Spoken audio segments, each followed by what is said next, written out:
Okay, I think now we are absolutely ready to go. The third time is the charm, they say. Yes? Okay, fine. There you go. Okay, I think now we are absolutely ready to go. Yes, and we are absolutely ready to go. Fantastic. Sorry about that, but yes, it takes me a couple of minutes to reestablish all the connections. Yes. Perfect. So, first lesson of counterpoint. Yes. Let me share the screen for you. First lesson of counterpoint. All right. So, here we go. Why we should study counterpoint? This is the first question that we have to ask. This is the material I'm showing you. Yes, I'm going to, this is from a course I designed. Yes. So it's from a website, but don't worry because, yes, that's why you see that this is from a website that designed that's apart from that, within WKMT, yes, but another website.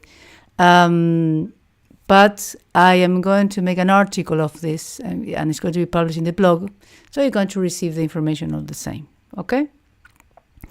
So just saying. Yeah. And the material is taken from several books, one of which is an amazing book. Yes, called, it's written in Spanish, Contrapunto y Polifonía. Yes, by Eduardo Quequi, which was my maestro, yes, of composition and several other topics, yes, who is a great theorist, really. Maybe I'm a little biased on this, but I don't think so. So there are some materials that is taken from that, yes.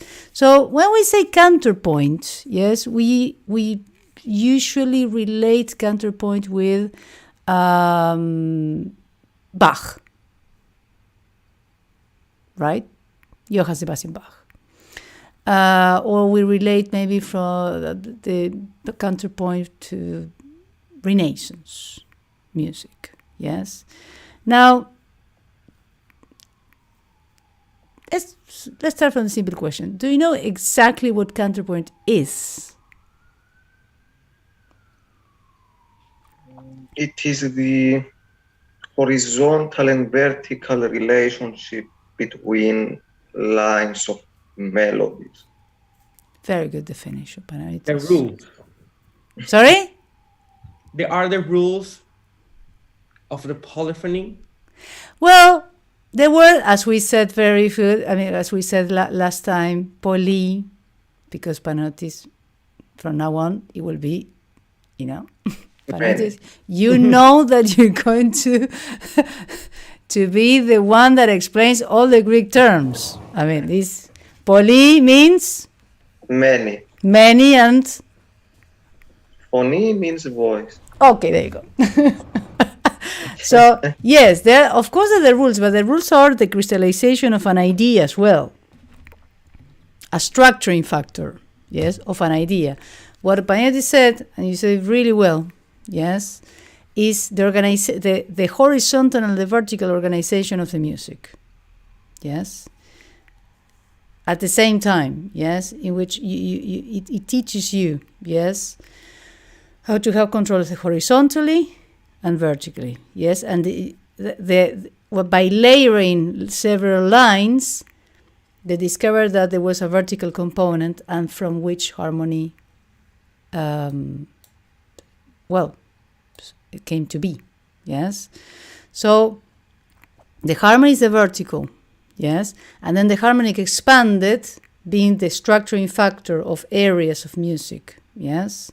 That's why but that came. Imagine that the counterpoint started in the 1300s, and then the harmony got crystallized by being a structuring factor of the form in the classical period, 1740, 1750, give or take. There at the very least 500 years in between, at the very least. So there's a long way to go. Yes. So everything that we see in counterpoint, yes, and is seen as a contrapuntal, had a very long period of evolution. Yes. So mainly, yes, the counterpoint focuses in two parameters, yes, which is the horizontal, the melodic line, yes, which controls two things, the pitch and the rhythm. And by call the rhythm, we make a very there's a very specific word called the surface rhythm. Yes. Do you know what's called the surface rhythm?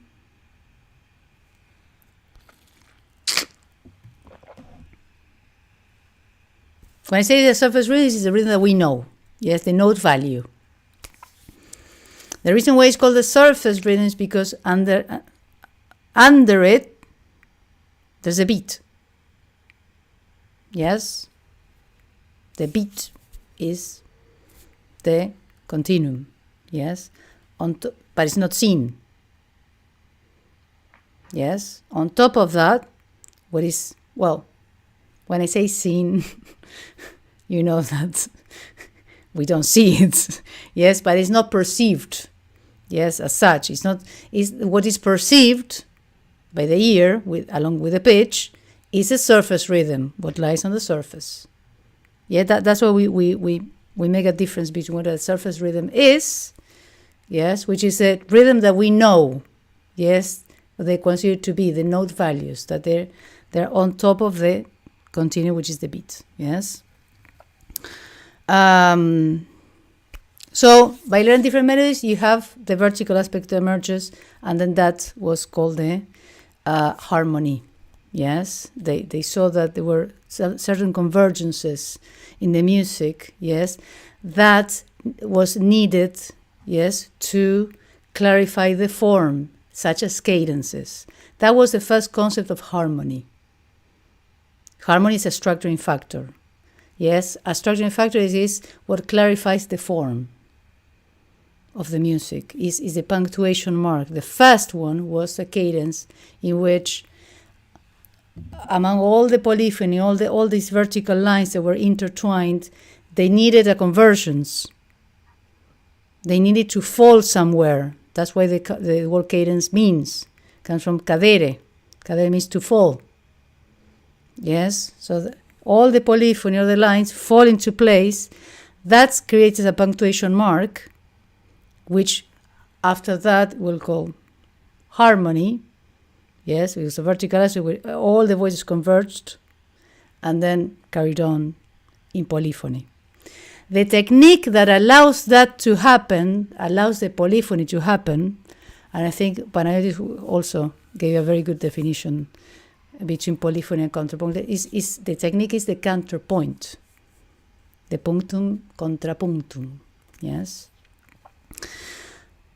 And the study, let's say, yes, in harmony, I mean, the byproduct of that, of the contrapunctal technique in harmony that survived, was called voice leading.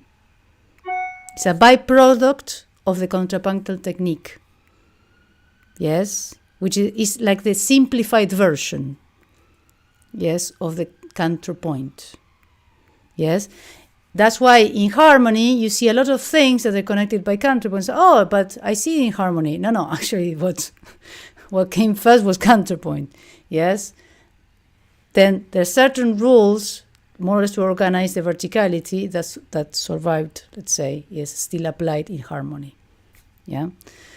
Okay, so by incorporating the concept of voice leading to the criteria used of the 5 species in counterpoint. The 5 species in counterpoint is a method to learn this technique that came much later in history.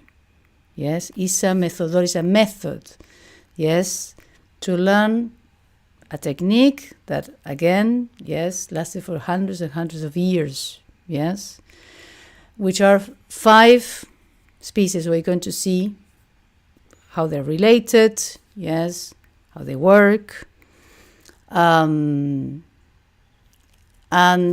it's a way to structure not just only structure when you're composing, but you see how the composer structure the pieces, yes. So the 5 V's in Counterpoint will allow us to define the 2 planes on which the musical discourse is based: the expression and the structure. These are the 2 terms that, again, I took it from the book of my master, Eduardo Keki, yes, who I respect a lot, and I learned a lot from him, because it defines the expression and the structure, which in music and in art in general I think is the most important thing to have very clear, because he says the what is the structure and the how, the what is the structure on which the how is manifested. Yes, so you have the what and the how, the structure and its expression. So you can have a chord, but you can express that chord through many different things. You can have a melodic line, and you can express in different ways. Yes, so you always have a structure and its expression. Yes, and that is the study of counterpoint. I mean, the technique of counterpoint allows you to do that. Musical coherence is found in the what, while expression is found in the how. So musical coherence is about structure. It's the what. Yes, that's what makes something coherent, consistent. The expression is found in the how. For example, let's say musical coherence is a sonata form. I mean, is a what? Yes. Now, the expression of the sonata form is found in the how. How are you going to express that structure and the line? Yeah. More or less. I mean, this is a topic that we start today, and then we're going to see how it unfolds. Yes, for a long time. Yeah. So that is mainly my goal with you. Yes. The study of counterpoint is going to be all about that. It's going to see that, the what and the how. That's it. We're going to see examples from this book as well, which is really good, which is Counterpointing Composition, a study of voice leading by Felix Salzer. He was a disciple of Heinrich Schenker. Heinrich Schenker, I don't know if someone knows him. No. He developed a way of analyzing music, which he went to the structure, yes, that was underlined, yes. Let me get this. Sorry, let me get this right. Underlined in the music. For example, let's go here. What I'm seeing, the structure and the expression. Okay, I will give this example because I think it's quite visual. This example is taken from that book. This is Etude of Opus 25, number 2 of Chopin. Yeah. Number 12 of Chopin. Yes, it is in page 131 of the book. And then you see that the beginning, yeah, you have 1, 2, 3, 4, 5, 6 bars, right? I hope that you can see it and it's not very, there you go. I think now you can see it clearly, hopefully. It's the same as it was. Hasn't changed. We're looking at the streaming studio. Pardon me? We are looking at the streaming studio. Mm-hmm. We're not looking at the notes. Streaming studio. How do I say it? We are looking at, it's not the usual, we are looking at your YouTube instead of, the notes are very small. Now. Yeah. Yeah. Okay. There you go. So this is the I don't know if someone played this. It's a sorry. No, just talking about the key C minor. Oh yes, C minor. Yes, this is an etude, Opus 25, number 12 of Chopin. It's taken from this book of I'm saying, the Felix Sasser, page 131. So you have the first 6 bars, more or less, which, you know what? Let's have a go. Let's listen to it. Yes. Hopefully. Hopefully. Oh my God. Adds, you know, patience. Can you see it, right? Yes. Mm-hmm.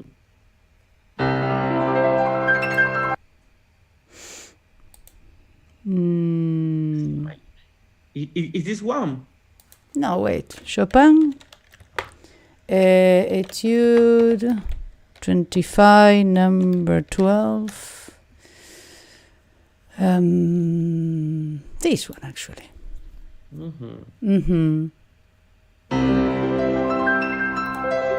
Number 12. I want number 12. It's the last one. Okay.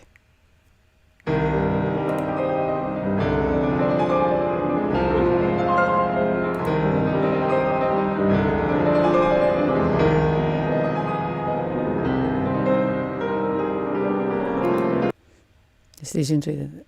I don't know if someone played it, but it's very difficult.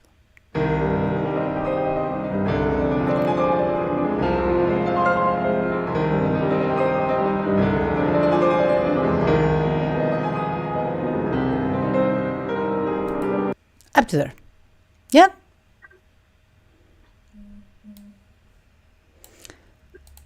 So this is what we listened. Now that's the how. Yes, it's the how. What is the what? The what can be seen here.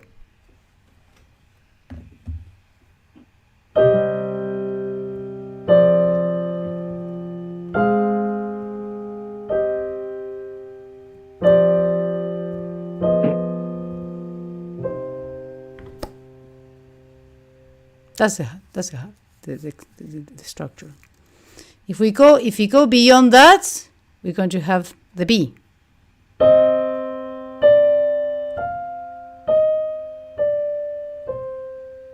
If you go beyond that, the C.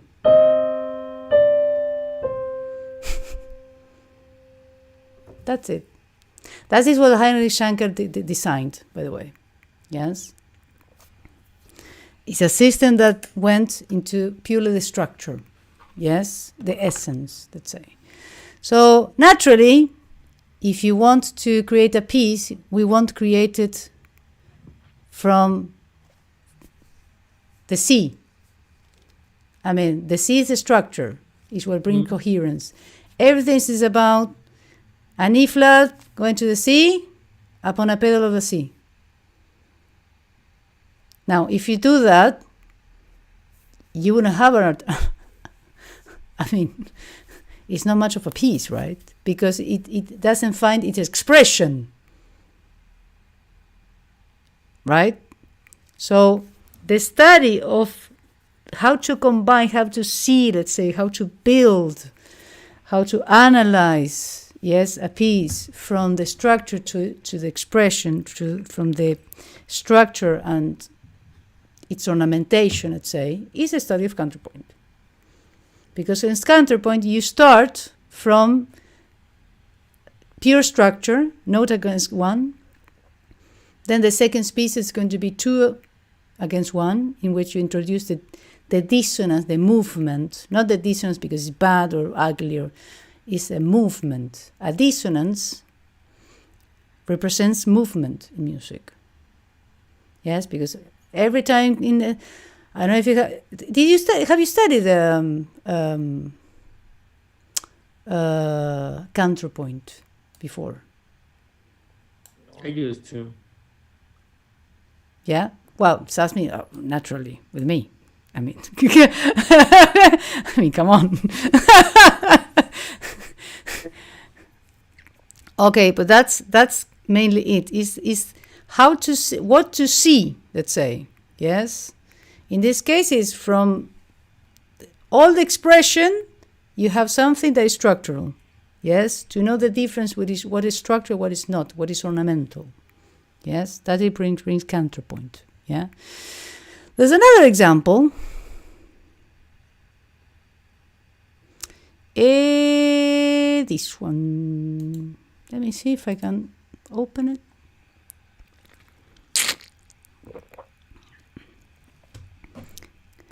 And there you go. I'm not going to watch the ad, naturally. It's a piano sonata for Beethoven, our friend Beethoven. Yes. Which is is the same book, the same example, Study of Voice Linear by Salzer, page 121. The Opus 31, number 1. Maybe someone played it. The second movement. Maybe. I don't know. There you go. Anything familiar with this?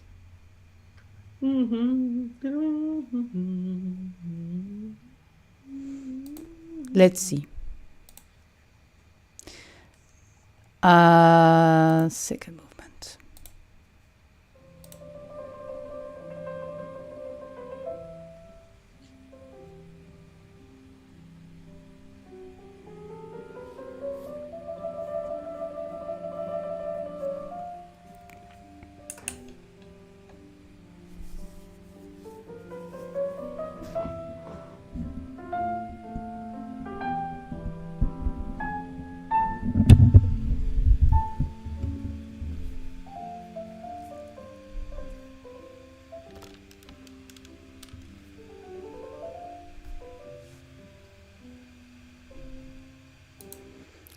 Beautiful second movement as only Beethoven can deliver.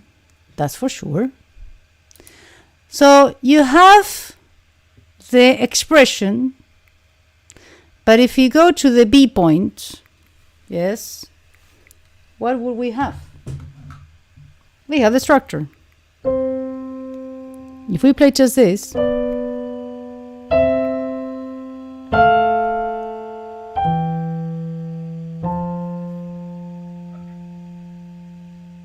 so if we play this, again, it won't be much of a piece. It's just a structure. Yes? So how, I mean, where are these notes taken from? Let's say. The C and the E. You have the C and the C. The B and the D, B and D. The C and E, C and E. A and F, A and F. E and G, E and G. F and C, F, F and A. So this is a struct. This is what? This is expression. This is an intermediate, yes, let's say, stage.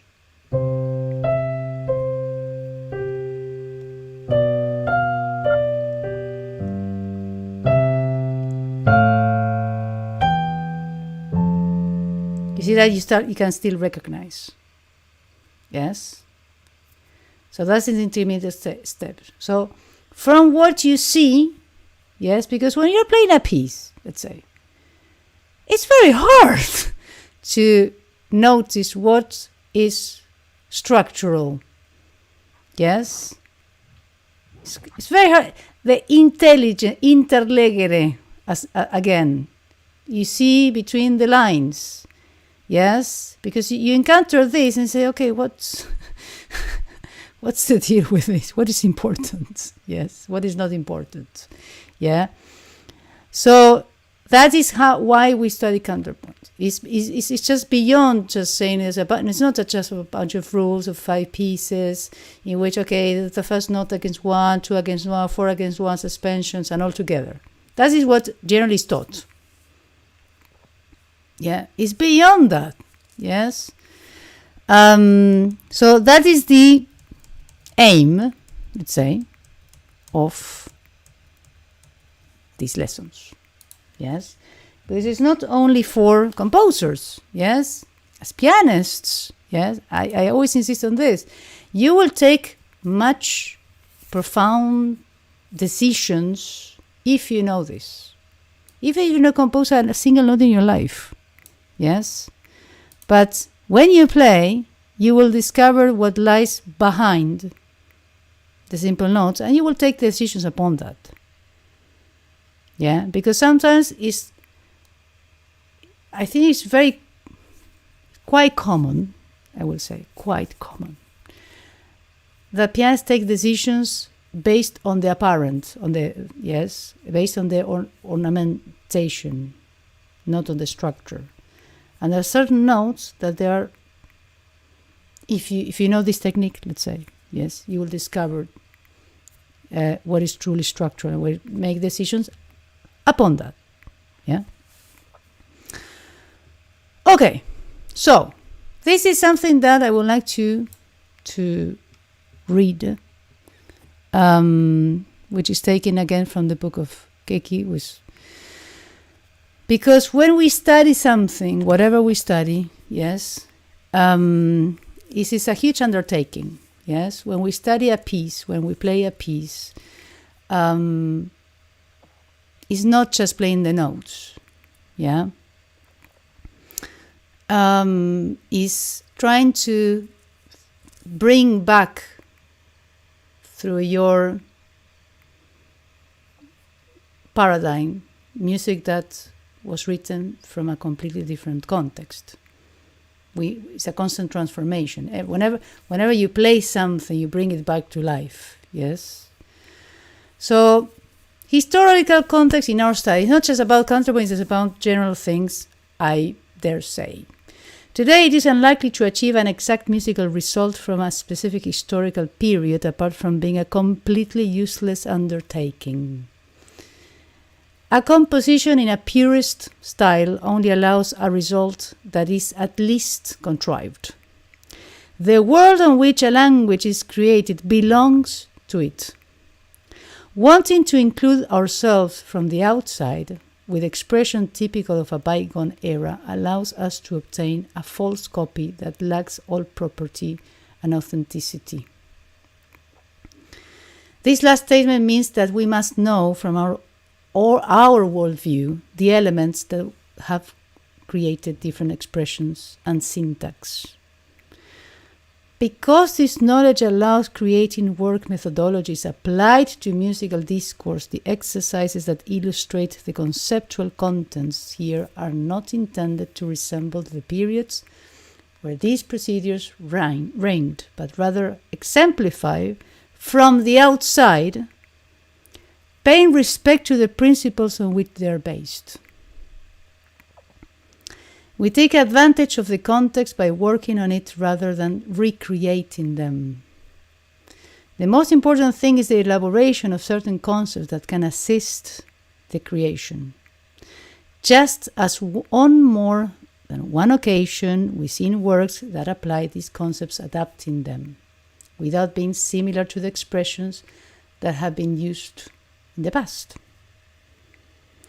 Even incorporating all the aspects that a certain period uses with a deep understanding of those elements means that we want to include them as outsiders of the initial syntaxis that this music was created. Although the constituent elements of a given syntax may be felt, there remains the doubt whether this feeling of understanding is merely our way of grasping a process that may differ from that particular epoch lived. So the experience is not transferable. Eduardo Kiki, Counterpoint and Polyphony, page 655, which brings me to the fact that it's a very long book. So, what is that? I mean, without the summary, yes, but what do you think this is all about? Yes? Well, I mean, last night I was listening to jazz. Yes. Like, Bach never listened to jazz. So, we have many different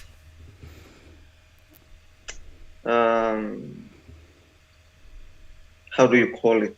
Aspects that affect our emotions as well. Yeah. Yes. Yeah. I mean, the first thing that I from my humble point of view, yes, that we should understand, we should grasp before we take any undertaking such as playing a piece or studying a period or studying counterpoint or whatever, is first of all to know that the experience is not transferable. Yes, that the worldview that these people had, yes, as he said, the world in which a language is created belongs to it. I mean, if you play today a piece, if you create a piece today, you belong to the world that you live. Mm. You don't believe. I mean, you don't belong to Bach's world. Sorry, but no. Mm.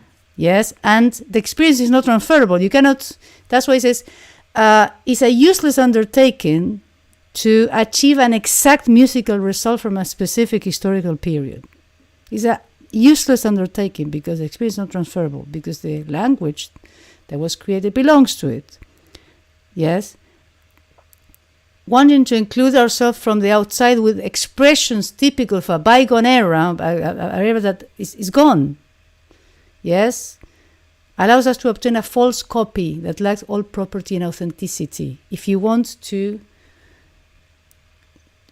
transfer your experience from into that era, is gone. Yes, what we can do is to pay respect to it. Yes, and try to, from our worldview,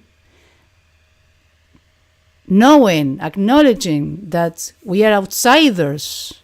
Yes, as he says, even incorporating all the aspects that a certain period uses, even if you're the best specialist of the world, that you know everything, is a knowledge with a deep understanding of those elements, means that we want to include them as outsiders of the initial syntaxis that this music was created.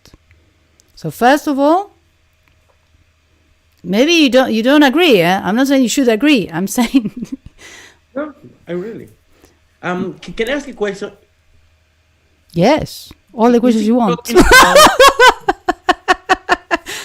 Is he talking about, for example, we as performers, Yeah. that we are performing a music that was created in the past, Yes. and we cannot be completely linked to this because it happened in life many times ago, and the only thing that we can do is respect this music and try to understand and perform this music with all the elements this music was created, like historical performance. Yeah. Yeah, it's connected to everything, connected to every undertaking in that. I mean, he's talking about the study of counterpoint, but this can be extrapolated to many different things, I think. Okay. Yes, I think. Because when you study counterpoint, you're studying techniques and things, and yes, they're all in the past and a bygone era. Yes, I mean, long gone, yes. But I believe that it cannot be applied to everything. You as may not composers, but also as performers. When you're performing, you are what? Transforming. Yes, you're recreating. And recreating, you are. It's a transmigration. It's a transformation. Again, you're bringing from the past. Always. Yeah. Say. Evolution. It's like, how many symphonies did Mozart write? 41, 42, I think. 41. Who do we write the symphony number 43 ourselves? Do we need to? Exactly. If Mozart did it himself, then yes, but Exactly. how Exactly. would we be if Because, as again, the world on which a language is created belongs to it. yeah. Yes. So is there? Is gone. I mean, is an expression of ideas and emotion of that period. We are outsiders. Let's say, yes. So we can work on it by rather recreating it from a perspective that we acknowledge, let's say, that we are outside of the initial syntaxis, and then the experience, it cannot be transferred. Yes, I mean, we cannot know 100% what was to live in Bach's period. We cannot know that. Even if we try, we can't. Even if you know everything that we needed to know, all the Bach's pieces and his harmony and everything and our articulation, and we studied everything, the experience is not transferable.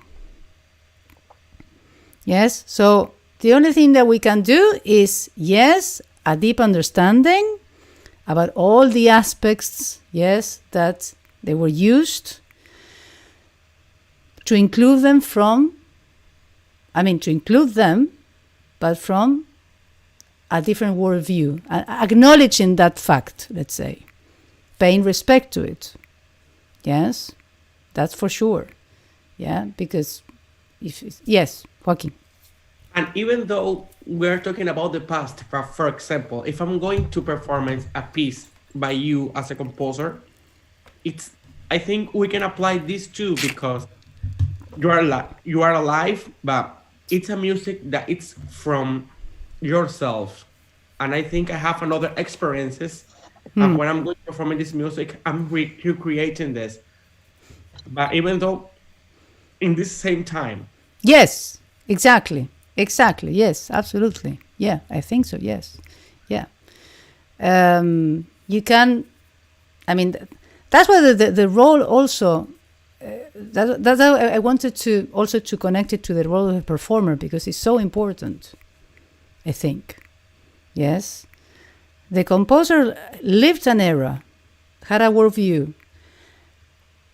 A piece is a crystallization of his or her worldview in that moment. Yes. You as a performer, you come and then you bring that to life. You bring to this era all this syntax, let's say, all this is that worldview, but knowing that is through you. Yes, you will not ever, never. It won't be. It's impossible, let's say, yes, to recreate something exactly as the way that was, yes, to express what this, in the same way that this person expressed himself or herself 100 years ago. Or like here's Joaquin, even today. Yeah, but from the outsider point of view, you can bring that syntax through you. That's also what's interesting, because that's why art is alive, I think. It's because every time you play a piece, every time you perform it, you're transforming, you're bringing something that is you, and only you. It's your own syntax as well. Yes. the way that you play, for example, Joaquin, you can play Bach, concerto, I don't know, in D minor. I don't know. Whatever. It's not the same thing that Trevor Pinnock. No. Because you bring something that is only you. Paying respect. Yes, that's why, and then you can bring all the discussions you want about the pedal, no pedal, but yes, playing on the piano, on a harpsichord. But I believe that the first process is to have this clear. Yes, because then there's discussions about, no, because Bach did and Bach, and they don't come to the essence of what is. Yes, what behind all this, okay, play with the pedal, no pedal, yeah, okay, no, with the ornament, no ornament, no, he wrote this, no, he wrote that, and it's endless. Yeah. We know that as musicians, no? We have been there. Endless discussions, yes, endless. But I rarely listen to anyone talk about this concept, like as my maestro, wrote, which I believe is very interesting. I believe, yes. So to have it clear before we study, before we undertake anything, yes, is to pay respect to it, to see that, to have very clear, yes, the certain concepts, yes, and then yes, we study, yes, and this is for everything, yes, because I don't know about you, but if you don't know exactly what you're undertaking, every time you do something, you're going to invest time and effort and energy, yes, so if those things are not very clear, why should you do it? You should be doing another thing. You see what I mean? So if you have very clear what are you going to do, how are you going to do it, yes, and why you're doing this, fantastic. Yeah, that's why I wanted to have this lesson to clarify, let's say, what was the aim. Yes, not by bringing, okay, the rules of counterpoint are this. 1 against 1, 2 against 1. Anyone can do that, okay? Yes. Why you study is the first question. Yes. If not, don't even go there. Yeah. Now, one thing also that I would like to clarify, yes, is that all this counterpoint and classical music comes from we call the second age. Yes, all this music that we inherit today, yes, is thanks for the notation. Yes, if not, all this music would be impossible. Would have been impossible to have. A German ethnomusicologist, Walter Viora, I don't know how to pronounce this, sorry, proposed in his work The 4 Ages of Music, okay, in 1967, and marked a division that will bring us closer to the vision of history that we'll try to trace in this course. The first age, the age of memory, musical cultures prior to the development of musical notation. Yes, before 1100, which is the age more or less in which we found the first neumes. Yes. The second age, which is the one that we kind of call classical music in a way, yes, is the Age of Mutation, European musical culture. Just saying. Western European. Yes, because our focus of study is very small, actually. Yeah. Based on the development of musical notation after, yes, 1100 until 1930. And then there's a third age that he poses, that is the age of sound. Global musical cultures, not Western European, global, based on the development of sound technologies, creation, diffusion, and commercialization. That's why today, yes, the music is not written. All the electronic music, pop music, rock music is not written. Everything is about sound. So you have the age of memory, the age of notation, yes, and the age of sound. Just to have a little bit clear the areas of our study. Yeah. Now, another lesson another application, yes, where is it? Of counterpoint, very briefly, yes. I'm going to give you a couple of ones that they're not known. No, they're known. For sure, you know the Seventh Symphony of Beethoven, the second movement, the theme, the pathetique, the adagio, yes. Then you listen to it. You have very clear examples of counterpoint there, yes. But there's also certain music that is maybe not that known, yes. For example, Ligeti, Lux Eterna, that created, yes. Yeah, I'm not going to listen to that. No. Created what is called micropolyphony, yes. And let me open this, a little bit of patience here with the yes, there you go. And music for regulation, pathetique, fugue in minor, yes. That is interesting because the counterpoint survived, including this century, yes. Something that was a phrase that he coined. Give me just 1 second, please. No,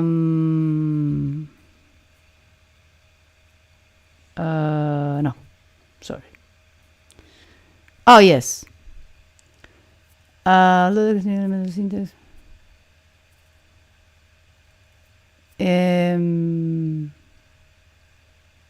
most important thing is the elaboration of certain concepts that can assist the creation, just as on more than one occasion we see in works that apply these concepts, adapting them without being similar to the expressions, yes, that have been used in the past. Yes, so why? Because there are a lot of composers that used the same structure, let's say, with a different expression. This is a very good example of it. This is a Hungarian composer called György Ligeti that has a piece called Lux Eterna that uses contrapuntal technique, actual contrapuntal techniques, yes, but with a different expression, yes, as he said here, yes, the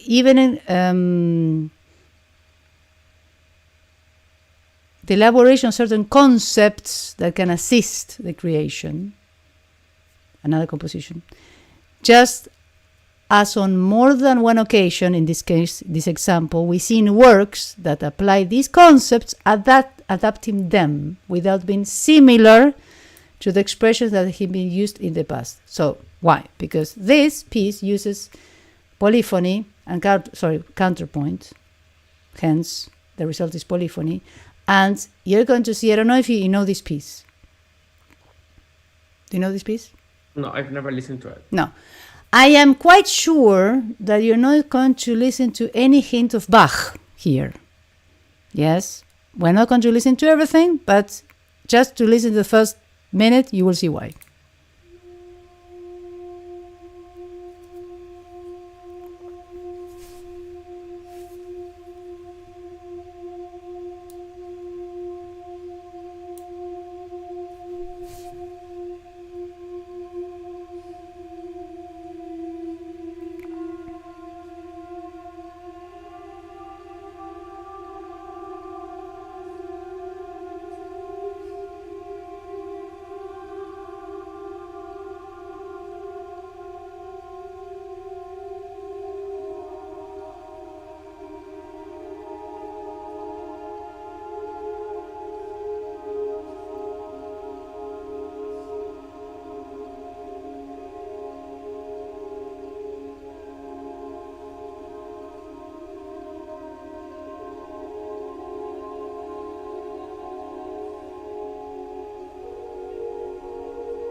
I'm going to stop it right now because it's at 10 minutes. But I don't think that you can hear anything, any similar to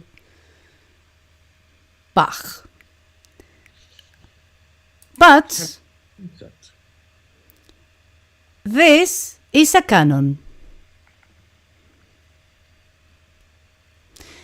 The same technique that you can sing, row, row your boat gently down the stream, merrily, merrily. The same technique is that. So you see how the expression can change dramatically, yes, by using the same concepts, yes. This is called Micropolyphony, yes. This is a very interesting composer. If you can listen to him, he has very, very, very interesting things. You see that it creates something that is a texture, is very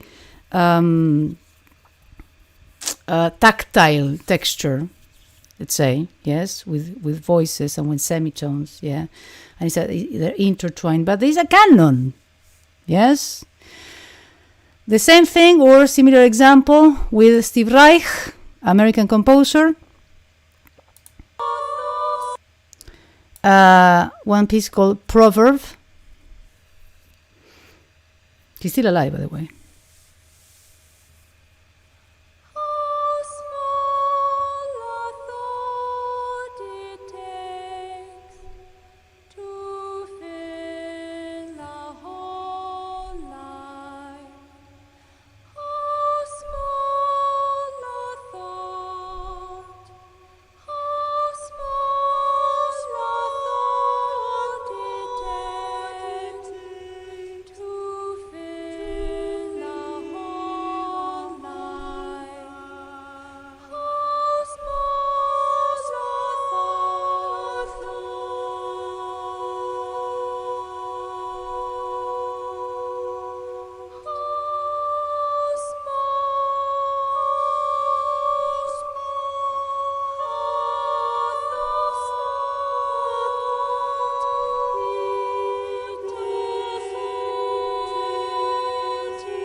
And then you go, and then you have 40 minutes.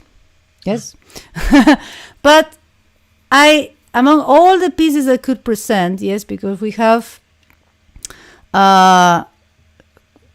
in your case, yes, I'm sure that you know these examples almost not by heart, but, except this one maybe, yes, the Renaissance. But the Little Fugue in G minor, the Sonata Pathétique, the Symphony, yes, so you can, there you go.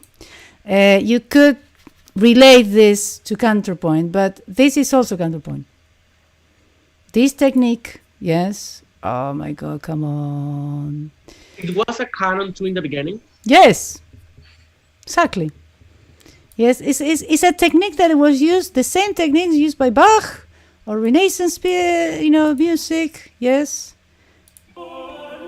This is, for example, Renaissance, and it's the same technique. This is by who? Is anonymous? These ones are anonymous. It's a motet. Yes? That's why it's this. They're all anonymous. Yes? So, that is, the examples that a technique, that's why it's a technique, yes, is not really, I mean, what I want you to have clear, yes, is first the purpose, yes, is not only the counterpoint we studied to know a bunch of rules, but to see and to grasp the concept of the what and the how, the structure and its expression. And the what is a technique. You see that the expression can take many, many, many forms. And also with everything that we undertake that is in the past, I believe, yes. That's my vision. I'm not saying it has to be yours, yes. But knowing that we are outsiders, that we have to pay respect, that we have to know it, yes, but we always recreate through our own spyglass, let's say, yes, with our own paradigm, yeah. And also to take a little bit away this connection, yes, that people kind of always does, which is the relating counterpoint with Bach, and that's it. I mean, Bach was the corollary, yes, the ultimate development of this technique, but was not, I mean, of the what, let's say, but it was not the end of it. I mean, because you can find many expressions. To compose with counterpoint doesn't mean to compose like Bach. As we saw, these two pieces, the Proverb of Steve Reich and Lux Aeterno Legati, I don't think that they sound like Bach. Or in Renaissance, we have a modal counterpoint, which is prior to tonality. Yeah, so that's why, yes, we are managing a little bit more abstract concepts. Yes, I don't want you to do anything that is related to a style. There are abstract concepts of dissonance as consonance and balance and symmetry, and the organization of these two lines of thinking, which is these two parameters of Panayotis, very well said. Yes, what is horizontal and what is vertical. Yes, that's it. That's the aim of the course. Okay.